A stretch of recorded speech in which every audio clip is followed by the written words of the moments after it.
One of the most amazing feelings is having an idea in my head, the way something will look, the position of the sun, the way the trees are, and not knowing it exists in the world and setting out and finding it and recording it and bringing it to a big screen. When I started out, everything I did was super literal.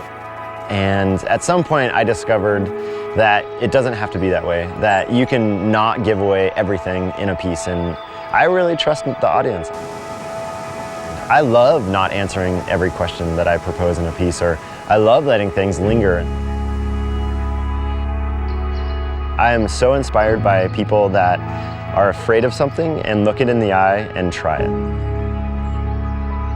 I think it's really hard. It's hard to be afraid of something and to overcome that hurdle. I think a lot of times when you see a shot of maybe a kayaker running a waterfall, that's the shot you might remember. But if you were in real life going to go down and see that waterfall or watch someone kayak off it, you would walk down to the river and you would get to an amazing viewpoint. But meanwhile, on that hike, you would see all these incredible things. You'd see maybe the first autumn leaves changing on the bottom of the ground, or little driplets here and there. And one of the things I love doing is capturing all the cool things that I notice on the way to these places.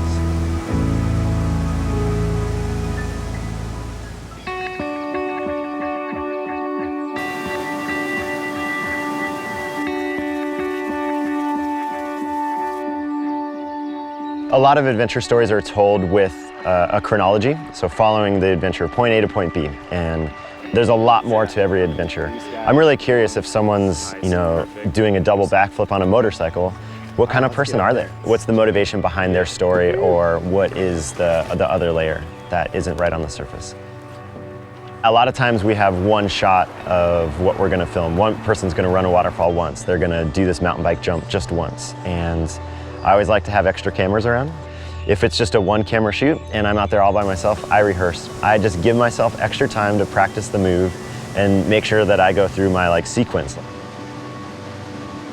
I just rely on that practice and experience, just like the kayakers relying on to instinctually react to the variances in the current right before the waterfall to get their kayak straight and going down the waterfall.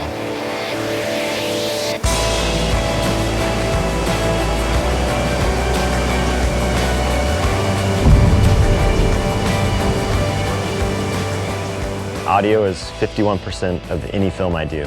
It's a huge consideration to how I capture any situation. When we're going out to wild environments, I want to have natural sounds from where we are, and I want to be able to record the moments that happen between the athletes that are there. Their excitement, their reservations, their thoughts as they go through the day. We're ramped off to a cliff, so. Yeah, totally. All right, we'll try that one. Picture's really literal. It's just feeding you information. Sound is much more subtle. It's creating the mood that the picture is feeding you. Adding those layers, it's everything. For me, I edit a lot by feel, and if it feels right, I use it. And I'm sort of insatiable in that respect. I will spend days looking for the right sound effect or the right song. When I won the Dolby scholarship at Banff, I was really excited. All of a sudden I had access to tools and people with incredible knowledge. Every project I approach now, I now know what it's going to take to make it sound the way I envision it to sound.